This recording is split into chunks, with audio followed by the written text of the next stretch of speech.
नमस्कार विद्यार्थी मित्रांनो, मी प्रोफेसर नानकर हेमांगी आपल्याला आज ग्राहक या विषयाचा पुढचं लेक्चर बघायचं आहे. आपण मागच्या लेक्चरमध्ये ग्राहक संरक्षण म्हणजे काय असतं याबद्दलची माहिती पाहिलीत. आजच्या लेक्चरमध्ये आपल्याला ग्राहक संरक्षणाची व्याप्ती पाहिजे. आपण एकदा मागचं लेक्चर थोडंसं रिवाईज करूया. तर आपण पाहिलं ग्राहक संरक्षण म्हणजे काय असतं, तर ग्राहक हा बाजारपेठेचा केंद्रबिंदू असतो. त्यामुळे बाजारपेठेत ज्या काही घडामोडी घडतील त्या सर्वच घडामोडींविषयीची माहिती ग्राहकांपर्यंत पोहोचवणं गरजेचं असतं. मग बाजारपेठेतील ज्या काही गैरव्यवहारांमुळे ग्राहकांचे नुकसान होऊ शकते अशा सगळ्या नुकसानांची भरपाई मिळवून देण्याचे काम ग्राहक संरक्षणामार्फत केले जाते. हे आपण ग्राहक संरक्षण पाहिलं होतं. मग ग्राहक संरक्षणाची आपण उद्दिष्टे पाहिली. सामाजिक जबाबदारी, जाणीव जागृतीत वाढ करणे, ग्राहक समाधान, सामाजिक न्यायाचे तत्त्व आणि विश्वस्ततेचे तत्त्व. यानंतर आपण आता आपल्या मुद्द्याकडे येऊया. आपल्याला पाहायचं आहे ग्राहक संरक्षणाची व्याप्ती. आता प्रामुख्याने ग्राहक संरक्षणाची व्याप्ती पुढील मुद्द्यांच्या आधारे सांगता येईल. पहिला मुद्दा आहे तरतुदी. तरतुदी म्हणजे काय, तर ग्राहक संरक्षणासाठी मुबलक कायदे केलेले आहेत. ग्राहक संरक्षण कायदा 1986चा आपल्याला माहितीच आहे. त्याचप्रमाणे अजून पण ज्याच्यामार्फत ग्राहकांना जे काही नुकसान होणार आहे ती नुकसान भरपाई मिळावी म्हणून जे कायदे केलेले असतात ग्राहकांचे शोषण होणे म्हणून, त्या सगळ्या कायद्यांमध्ये ग्राहकांना अतिरिक्त मदत देऊ शकेल अशा ज्या तरतुदी केलेल्या असतात त्या तरतुदींविषयी माहिती आपल्याला ग्राहक संरक्षणाच्या व्याप्तीमध्ये बघायचे. मग ग्राहकाने जर इच्छा व्यक्त केली तर ग्राहक संरक्षण कायदा हा ग्राहकाला अतिरिक्त मदत देऊ शकतो. म्हणजेच काय, तर ग्राहकाचं जे शोषण किंवा नुकसान होतं त्याच्यासाठी कायद्यातील तरतुदींनुसार नुकसान भरपाई तर दिलीच जाते, पण त्याचबरोबर अतिरिक्त मदतसुद्धा प्रदान केली जाते. मग कायद्यामध्ये नमूद केलेल्या या फायद्यांचा उपभोग घेण्यासाठी ग्राहक हे पूर्णपणे मुक्त असतात. थोडक्यात काय, तर ग्राहकांना कायद्याचे संरक्षण आहे आणि या कायद्यानुसार ग्राहकांना जर त्यांचे नुकसान झाले तर नुकसान भरपाई तसेच अतिरिक्त मदतसुद्धा मिळू शकते. ही झाली तरतुदी. पुढचा पॉईंट आहे क्षेत्र. तर क्षेत्र आपण पाहतो खाजगी आणि सार्वजनिक अशी दोन प्रकारचे क्षेत्र असतात. मग खाजगी क्षेत्र काय म्हणजे काय, जिथे खाजगी लोकांची मालमत्ता असते, त्यांच्या मर्जीनुसार चालते. आणि दुसरं सार्वजनिक क्षेत्र. सार्वजनिक म्हणजे जिथे सरकारची मालकी असते, सरकारचा मालकी हक्क असतो, त्याला सार्वजनिक क्षेत्र म्हणतात. मग खाजगी क्षेत्र असो किंवा सार्वजनिक क्षेत्र असो, या सगळ्या क्षेत्रांना ग्राहक संरक्षण लागू आहे. म्हणजे या ग्राहकांवर जर अन्याय झाला तर ग्राहक खाजगी क्षेत्र असो किंवा सार्वजनिक क्षेत्र असो ते त्यांच्या अन्यायाची दाद मागू शकतात. म्हणून खाजगी क्षेत्र आणि सार्वजनिक क्षेत्र यांचा ग्राहक संरक्षणामध्ये समावेश होतो.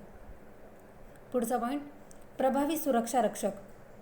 ग्राहकवाद हा जी दोषपूर्ण उत्पादने असतील किंवा असमाधानकारक सेवा असतील, जेणेकरून अयोग्य वापर कार्यपद्धती ज्याच्यामुळे ग्राहकांचे नुकसान होते. मग आता बाजारपेठेत काही उत्पादनं दोषपूर्ण येतात किंवा काही ग्राहकांना ज्या सेवा पुरवल्या जातात त्या असमाधानकारक असतात, या सगळ्यांवर बंदी घालण्याची तरतूद ग्राहकवादामध्ये केली जाते आणि म्हणून ग्राहकवादाला प्रभावी सुरक्षा रक्षक म्हटलं जातं.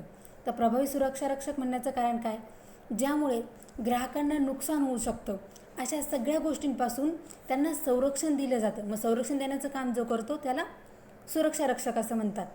म्हणून ग्राहकवाद हा प्रभावी सुरक्षा रक्षक मानला जातो. पुढचा पॉईंट, ग्राहकांच्या हक्कांचे समूह.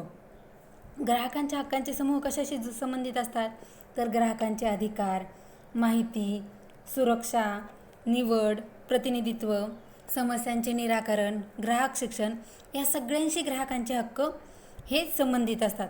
म्हणजे थोडक्यात काय, ग्राहकांचे सामूहिक अधिकार हे कायद्यात नमूद केलेले आहेत. मग ह्या सगळ्या अधिकारांचा समावेश ग्राहक संरक्षणामध्ये केला जातो. मग आपण ग्राहक संरक्षणाची व्याप्ती म्हणजे काय, तर ग्राहक संरक्षण हे किती मोठ्या प्रमाणावर व्यापक आहे, त्याच्यामध्ये काय काय समाविष्ट केलं जाऊ शकतं हे पाहिलं.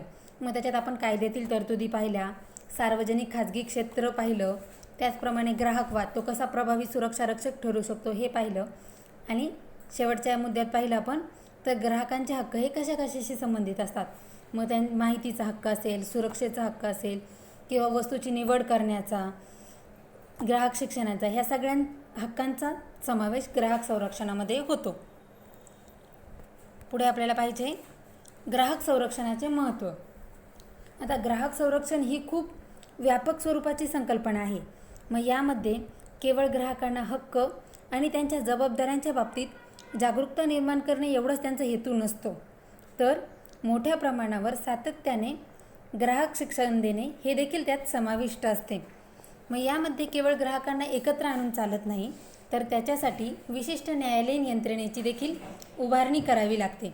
म्हणूनच ग्राहक संरक्षणाचे महत्त्व पुढील मुद्द्यांच्या आधारे सांगितले जाईल. ग्राहकांचे संरक्षण जे आहे ते 2 प्रकारातून सांगितले जाते. एक ग्राहकांच्या दृष्टिकोनातून आणि दुसरं व्यवसायाच्या दृष्टिकोनातून. मग आपण सुरुवातीला पाहूया ग्राहकांच्या दृष्टिकोनातून ग्राहक संरक्षणाचं काय महत्त्व आहे. मग त्यातला पहिला पॉईंट आहे असंघटित ग्राहकांना संरक्षण. असंघटित ग्राहकांना संरक्षण देणे महत्त्वाचे असते, कारण जर ग्राहक संघटित झाले तर ते अन्यायाविरुद्ध दाद मागू शकतात आणि जर ग्राहक संघटित असतील तर व्यावसायिकांना सुद्धा त्यांना रिस्पॉन्स करावा लागतो. पण जे ग्राहक असंघटित असतात अशा ग्राहकांना संरक्षण मिळवून देणं गरजेचं असतं आणि ते ग्राहक संरक्षणामार्फत ग्राहकवादातून साध्य केलं जातं. मग ग्राहकांनी सामाजिक दृष्टिकोनातून संघटित होऊन ग्राहक संघटनांच्या स्थापनेमार्फत त्यांच्या हितसंबंधांचे रक्षण केले पाहिजे. आता भारतामध्ये विविध ग्राहक संघटना या निश्चित स्वरूपाच्या दिशेने प्रयत्न करत असल्याचे दिसून येते, ज्यामुळे ग्राहकांना मोठ्या प्रमाणावर संरक्षण प्राप्त होते. म्हणजे भारतात भरपूर विविध ग्राहक संघटना या ग्राहक संरक्षणाच्या दृष्टीने ग्राहकांना जागरूक करण्याच्या दृष्टीने प्रयत्न करत असताना दिसून येतात. म्हणून ग्राहकांच्या दृष्टिकोनातून ग्राहक संरक्षणाचं काय महत्त्व आहे, तर जे असंघटित ग्राहक आहे त्यांना संघटित करण्याचं काम हे ग्राहक संरक्षणामार्फत केलं जातं. पुढचा पॉईंट आहे ग्राहक शोषणाला आळा बसणे. आता ग्राहक शोषणाला आळा घालणं खूप गरजेचं आहे. कसं होतं, बाजारपेठेत उद्योग व्यवसाय काय करतात, नफा मिळवण्यासाठी ग्राहकांची विविध मार्गाने फसवणूक करतात, ग्राहकांचे शोषण करतात. मग परिणामी या ग्राहक शोषणाला आळा घालण्यासाठी ग्राहक संरक्षण हे महत्त्वाचे ठरते. म्हणजे थोडक्यात काय, तर ग्राहकांचे व्यावसायिकांकडून होणारे शोषण थांबवण्यासाठी ग्राहक चळवळ महत्त्वाची भूमिका बजावत असते. आता ग्राहक शोषण कशा प्रकारे होऊ शकतं, तर उद्योग व्यवसाय जे असतात ते भेसळयुक्त माल विक्री करू शकतात किंवा कधीकधी वस्तूंची अवाजवी किंमत आकारतात. कधीकधी काय करतात, तर वस्तूंची टंचाई, कृत्रिम टंचाई निर्माण करतात. म्हणजे वस्तू उपलब्ध असताना सुद्धा वस्तू उपलब्ध नाही आहेत असं सांगितलं जातं. मग हे जे गैरप्रकार केले जातात यामार्फत ग्राहकांचं शोषण होतं. आणि हे का केलं जातं, तर उद्योग व्यवसाय हे नफा मिळवण्यासाठी ग्राहकांचं विविध मार्गाने शोषण करण्याचा प्रयत्न करतात. आणि ह्या ग्राहक शोषणाला आळा घालण्यासाठी ग्राहक संरक्षण हे महत्त्वाचे ठरते. पुढचा पॉईंट आहे ग्राहकवादाची व्यापक स्थापना. आज विविध देशांमध्ये मोठ्या प्रमाणावर ग्राहक संघटना काम करत असल्याचे दिसून येते. तर ग्राहक संघटना काय करतात, विविध देशांमध्ये त्या स्थापन झाल्या आहेत. त्या ग्राहकांना त्यांच्या हक्क आणि कर्तव्यांच्या बाबतीत जागरूक करून बाजारपेठेमध्ये त्यांच्याबद्दल योग्य विश्वास निर्माण करून ग्राहकवादाची व्यापक स्थापना करतात. म्हणजे ग्राहकवादाची आपल्याला व्यापक स्थापना करण्याचं काम ग्राहक संरक्षण करतं. पण ग्राहकवादाची व्यापक स्थापना कशी होऊ शकते, तर ग्राहकांना त्यांच्या हक्क आणि कर्तव्यांच्या बाबतीत जागरूक केलं जातं आणि बाजारपेठेमध्ये त्यांच्याबद्दल योग्य विश्वास निर्माण केला जातो आणि मग ग्राहकवादाची व्यापक स्थापना केली जाते. मग विविध स्तरामध्ये ग्राहकवादाची स्थापना करण्यासाठी ग्राहक संरक्षण हे अत्यंत महत्त्वाची भूमिका बजावतं. मग आपण ग्राहक संरक्षणाचं महत्त्व पाहिलं ग्राहकांच्या दृष्टिकोनातून, तर काय, असंघटित जे ग्राहक असतात त्या असंघटित ग्राहकांना संरक्षण मिळतं.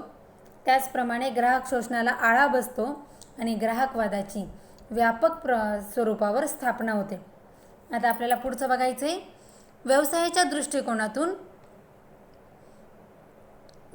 दृष्टिकोनातून ग्राहक संरक्षणाचं काय महत्त्व आहे.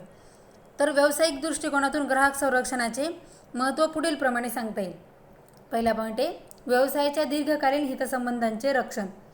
मग ग्राहक संरक्षणामार्फत काय केलं जातं, व्यवसायाच्या दीर्घकालीन हितसंबंधांचे रक्षण केले जाते.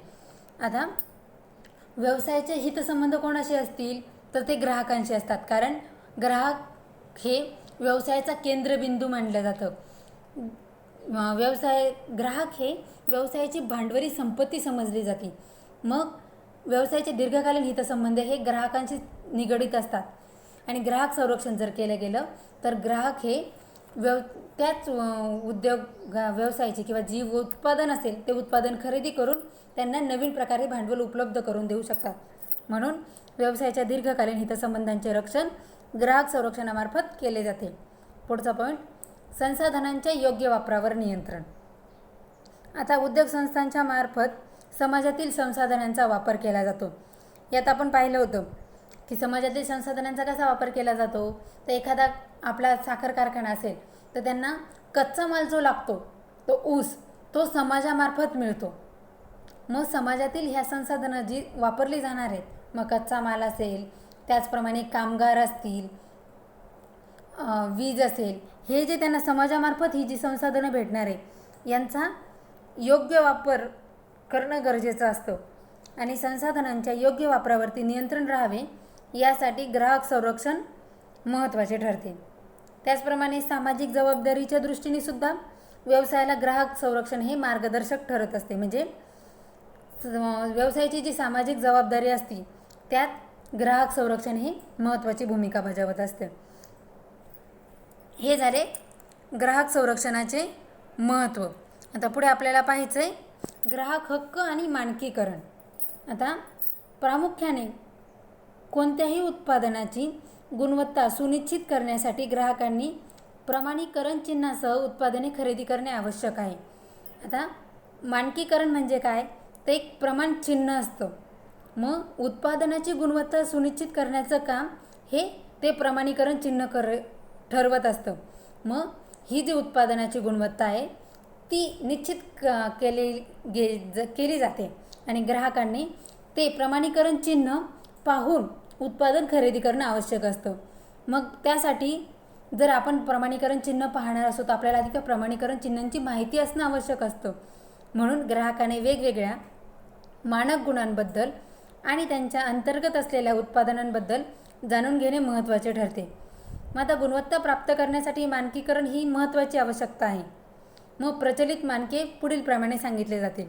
मग आपल्याला कोणकोणती मानके म्हणजेच प्रमाणीकरण चिन्ह उपलब्ध आहेत ती आपल्याला जाणून घ्यायची. पहिलं आहे ISI मार्क. आता ISI हे जे मार्क आहे हे राष्ट्रीय मानक आहे, भारतीय मानक ब्युरोचे प्रमाणचिन्ह आहे. यालाच पूर्वी काय म्हटलं जायचं, इंडियन स्टँडर्ड इन्स्टिट्यूशन म्हणजे ISI, इंडियन स्टँडर्ड इन्स्टिट्यूशन. मग या योजनेअंतर्गत काय होतं, उत्पादकांना परवाने देण्यात येतात ज्यांचे मापदंड संबंधित मानके पूर्ण करतात. म्हणजे जे उत्पादकांना परवाने देताना त्यांचं उत्पादन चेक केलं जातं आणि मग त्याच्यावर जे मापदंड लावलेले असतील ते पूर्ण केल्यानंतर हे मानक त्यांना त्यांचं चिन्ह देतं. मग आता या भारतीय मानकामध्ये भाज्या, फळे, मांस उत्पादने, मसाल्याचे पदार्थ, प्रक्रिया केलेले अन्न, अन्नधान्य आणि सोया उत्पादनांचे उत्पादन आणि पेय इत्यादी वस्तूंचा समावेश आहे. म्हणजेच खाण्याशी संबंधित ज्या वस्तू असतील, खाद्यपदार्थ हे ISI मार्कमध्ये समाविष्ट केले जातात. मग BIS म्हणजेच ISI या मानकांद्वारे समाविष्ट केलेल्या इतर उत्पादनांमध्ये विद्युतीय वस्तू, साबण, पावडर, रंग, कागद इत्यादी वस्तूंपैकी काही अनिवार्य प्रमाणीकरणाखाली आहेत. या मानकांवरून सदर वस्तू राष्ट्रीय संस्थेने प्रमाणित केलेली आहे हे स्पष्ट होते. म्हणजे ज्या वस्तूंवर ISI हे मार्क दिलेले असतं त्या सगळ्या वस्तू या इंडियन स्टँडर्ड इन्स्टिट्यूशनने प्रमाणित केलेल्या आहेत हे स्पष्ट होतं. हे झाले ISI मार्क. ISI मार्क म्हणजे काय, इंडियन स्टँडर्ड इन्स्टिट्यूशनने प्रमाणित केलेले मानक आहे ज्याच्याद्वारे ती उत्पादन योग्य आहे की नाही हे ह्या संस्थेने चेक केलेलं असते. पुढचं मार्क बघायचं आहे आपल्याला ॲगमार्क आणि फ्रूट प्रोडक्ट ऑर्डर. मग ॲगमार्क म्हणजे काय, जे शेती संबंधित असेल, ॲग्रिकल्चरशी संबंधित. मग ॲगमार्क आणि फूड प्रोडक्ट ऑर्डर हे मानक भारतीय सरकारद्वारे जाहीर केले आहेत. मग हे प्रमाणपत्र विशेषतः अन्न उत्पादनांशी संबंधित आहे. एखाद्या उत्पादनाची खरेदी करण्यापूर्वी ग्राहकाने ॲगमार्क सील शोधले पाहिजे, कारण हे सील उत्पादनाची विश्वसनीयता सुनिश्चित करते. FPO म्हणजे फ्रूट प्रोडक्ट ऑर्डर हे विविध फळे आणि भाजीपाल्यांच्या उत्पादनाच्या गुणवत्तेत कमीत कमी मानक प्रस्थापित करते. म्हणजे ॲगमार्क जे ते अन्न उत्पादनांशी संबंधित आहे आणि फ्रूट प्रोडक्ट ऑर्डर हे विविध फळे आणि भाजीपाल्यांच्या उत्पादनाच्या बाबतीत त्यांच्याशी संबंधित आहे. मग FPO हे विविध फळांच्या उत्पादनासाठी मेटलिक प्रदूषक आणि संरक्षकांवर मर्यादा घालते आणि हे मानक सदर वस्तू गुणवत्तापूर्ण आहे हे दर्शवते. म्हणजे सगळे मानक जे आहेत ते वस्तूंची गुणवत्ता निश्चित करण्याचं काम करतात. मग वस्तू गुणवत्तापूर्ण आहे की नाही हे त्या मानकांवरून ठरतं आणि प्रत्येक मानकासाठी एक संस्था आहे की ती संस्था ते मानक जाहीर करते. मग ISI हे मार्क आपण पाहिलं, इंडियन स्टँडर्ड इन्स्टिट्यूशन मार्फत हे मार्क दिलं जातं आणि ॲगमार्क आणि फ्रूट प्रोडक्ट ऑर्डर हे भारत सरकारद्वारे जाहीर केले जातात. पुढचं मानक आहे वूल मार्क. वूल मार्क म्हणजे काय? लोकर वस्त्रांसाठी आंतरराष्ट्रीय उलन सचिवालयाच्या गुणवत्तेचे प्रमाण वूल मार्क आहे. वूल मार्क कशासाठी दिलं जातं? तर लोकर वस्त्रांसाठी. मग लोकर वस्त्रांसाठी आंतरराष्ट्रीय स्वरूपाचं गुणवत्तेचं प्रमाण वूल मार्क आहे. म्हणजे आत्तापर्यंतचे पहिले जे 2 मानक आपण पाहिले ते भारतीय होते आणि वूल मार्क हे जे आहे हे आंतरराष्ट्रीय स्तरावरचं आहे आणि ते लोकर वस्त्रांसाठी आहे. मग वूल मार्क दर्शवते की लोकर शुद्ध आहे आणि आहे की नाही हे वूल मार्क मार्फत दर्शवले जाते. म्हणजे ज्या लोकरच्या याच्यावर वूल मार्कचं चिन्ह असतं ते शुद्ध लोकर आहे असं दर्शवलं जातं. पुढचं मानक आहे सिल्क मार्क. मग आता सिल्क मार्क म्हणजे काय? सिल्क म्हणजे रेशीम. मग रेशीम उत्पादनासाठी हे मानक वापरलं जातं. रेशीम चिन्ह हे शुद्ध रेशीम आश्वासनासाठी एक गुणवत्ता आश्वासक चिन्ह आहे आणि या व्यतिरिक्त शुद्ध रेशीमच्या सामान्य प्रचारासाठी ब्रँड म्हणून कार्य करते. म्हणजेच सिल्क मार्क हे एक गुणवत्तापूर्ण सिल्क हे गुणवत्तापूर्ण आहे की नाही हे दाखवण्याचं तर मानक आहेच.